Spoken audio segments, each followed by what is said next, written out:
Okay, time to verify the install end-to-end. Open the control UI.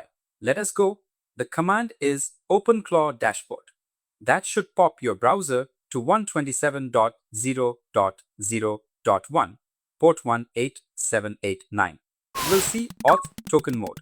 But on direct loopback, the gateway auto-approves, so you do not need to paste anything in.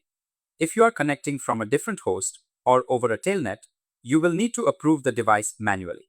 We cover that flow in Module 16 and Module 17. Once you are in, you will see a chat panel. There is a session selector probably defaulting to main, an agent selector also probably defaulting to main, and an input box at the bottom. Type hello and send. The agent responds. If you use the quick start defaults, that is the main agent talking to you using whichever default model you picked during the wizard.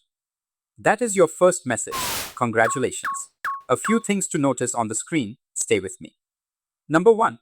Tool calls render as cards. If the agent invokes a tool like search or exec or anything else, you see the call, the arguments, and the streaming output in a structured card. Not just opaque text. That is one of the things the control UI really gets right. You can actually see what the agent is doing. Number 2. Token usage is visible, often in the footer or the status bar.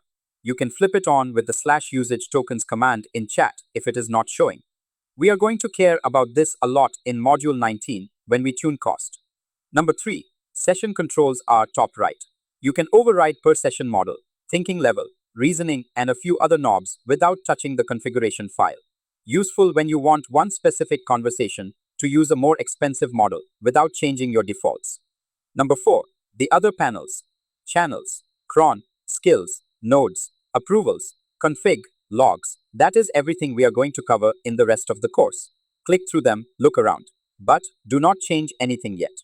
We will get to each one in turn. If something did not work, agent does not respond, you see an auth error. The model errors out, run OpenClaw Doctor. That command, honestly, is the single best diagnostic in the system. It checks install state.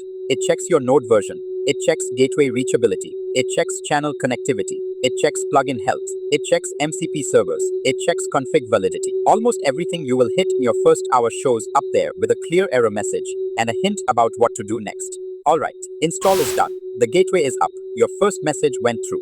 Next module, we tour the rest of the control UI in detail. See you in the next one.